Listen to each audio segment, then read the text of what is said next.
रामलीला मैदान में 31 मार्च को, जो उसमें नेता शामिल हुए वो आपकी सरकार पर आरोप लगा रहे हैं तानाशाही का, लोकतंत्र खत्म करने का, आरक्षण खत्म करने का, संविधान खत्म करने का। ये आपने भी सुना होगा। इन आरोपों पर आपका क्या कहना है और आखिरकार ऐसे आरोप क्यों लग रहे हैं? जब आप सबका साथ सबका विकास की बात कर रहे हैं तो अपोजिशन को आप विश्वास में क्यों नहीं ले पा रहे हैं?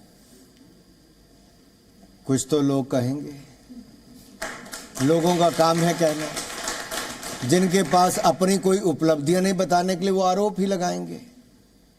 और ये कौन लोग आरोप लगा रहे हैं? कौन लोग और किस मंच से लगा रहे हैं, किस वेन्यू से लगा रहे हैं? एक फर्जीवाल हैं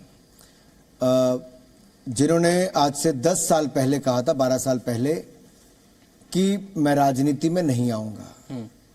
आप लोगों को पुराने वीडियो देखने चाहिए। उन्होंने कहा था मेरी लड़ाई तो भ्रष्टाचार के खिलाफ है। उन्होंने कहा था मैं बेटियों की कसम खाता हूं, मैं राजनीति में नहीं आऊंगा। फिर राजनीति में आ गए। फिर कहा मैं कांग्रेस से हाथ नहीं मिलाऊंगा, कांग्रेस से हाथ मिला लिया। उस समय कहते थे कि सोनिया गांधी को गिरफ्तार करो, 2 घंटे इंटेरोगेट करो, कांग्रेस का भ्रष्टाचार बाहर आ जाएगा। लेकिन अपने समय ईडी के समन आते हैं, 1 2 3 4 5 6 7 8 9 तक समन आते हैं, 5-6 महीने तक समन आते हैं, लेकिन वो महाशय वहां पे नहीं जाते हैं। वो अपने नेताओं को ईमानदारी का सर्टिफिकेट देते हैं, लेकिन 1.5 साल से वो जेल में पड़े नजर आते हैं। जिनका स्वास्थ्य मंत्री जेल में, जिनका सांसद जेल में, जिनका विधायक जेल में, जिनका उप मुख्यमंत्री जेल में, जिनका शिक्षा मंत्री जेल में, और अब कट्टर बेईमान अरविंद केजरीवाल भी जेल में। और नहीं सुनिए, और ये रामलीला मैदान जब इन्होंने चुना, रामलीला मैदान से इनके पुराने भाषण सुनिए। वो कांग्रेस के भ्रष्टाचार के खिलाफ थे, लालू जी के परिवारवाद पर था, मुलायम जी के भ्रष्टाचार परिवारवाद पर था, फारूक अब्दुल्ला के परिवारवाद और उनके भ्रष्टाचार पर था, डीएमके के परिवारवाद और भ्रष्टाचार पर था।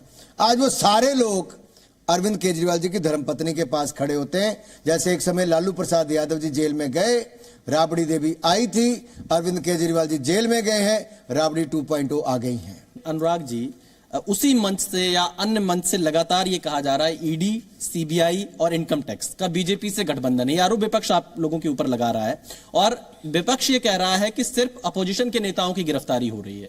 अरविंद केजरीवाल की गिरफ्तारी हो रही है, ममता की पार्टी के लोगों की गिरफ्तारी हो रही है, हेमंत सोरेन की गिरफ्तारी हो रही है, मनीष सिसोदिया गिरफ्तार हुए, जो कुछ नाम आपने भी गिनाए। क्या ये सच है?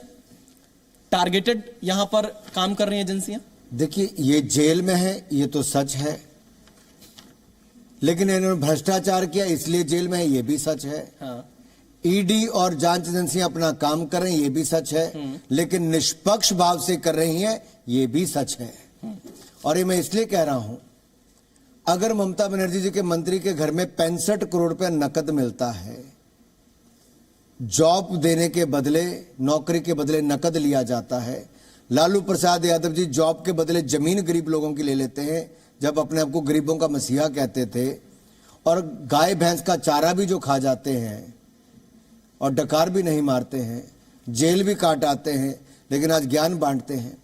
ये देखिए कौन लोग हैं, क्या हुआ इनका, कितने महीने लालू जी जेल में रहे, कितने महीने से मनीष सिसोदिया जी जेल में हैं।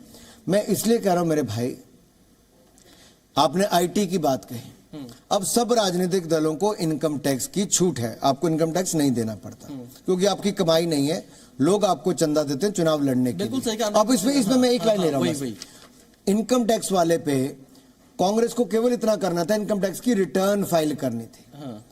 अब देश में अगर आप इंडिविजुअल टैक्स देते हो, आपको अपने रिटर्न फाइल करना पड़ता है परिवार वालों को, कि नहीं करना पड़ता? करते नहीं करते आपके परिवार वाले? ना करें तो आपको नोटिस आता है। वैसे राजनीतिक दल को आता है, उनको नोटिस आया, उन्होंने फिर भी नहीं फाइल किया। अच्छा, रिटर्न फाइल ही नहीं किया, ये पूरा मामला है कांग्रेस का। उन्होंने बताया ही नहीं, एक तो ये है। दूसरा, चुनावी चंदा आप 2000 रुपए से ज्यादा कैश नहीं ले सकते। उनका ना जाने कितना कैश आया, कहां पे जमा करवाया और कितना घर ले गए, तो मैं उस पर तो जाता ही नहीं, लेकिन कम से कम इसकी जानकारी तो देनी थी, वो भी नहीं वो देते। अब क्या कांग्रेस पार्टी के लिए इनकम टैक्स का कानून अलग बने? क्या देश की जांच एजेंसियां ये तय कर लें कि आज चुनाव है, आज कार्रवाई नहीं होगी? कल तक तो अरविंद केजरीवाल जी कहते हैं जांच एजेंसियां काम करें, आज कहते हैं कार्रवाई ना करें। मेरा इतना सवाल आपसे है, अगर संजय सिंह की बेल का विरोध अगर ईडी नहीं करती है, तो तब तो उन्होंने ये नहीं कहा कि ईडी निष्पक्ष है, लेकिन ईडी जेल में जब डालती है तब कहते हैं ईडी पक्ष लेके काम कर रही। ये कैसा ही बात है? चित भी मेरी पट भी मेरा, हमें सूट करे तो ठीक है, ना करे तो खराब है। बिल्कुल अनुराग जी, देखिए आपने चुनावी चंदे की बात की।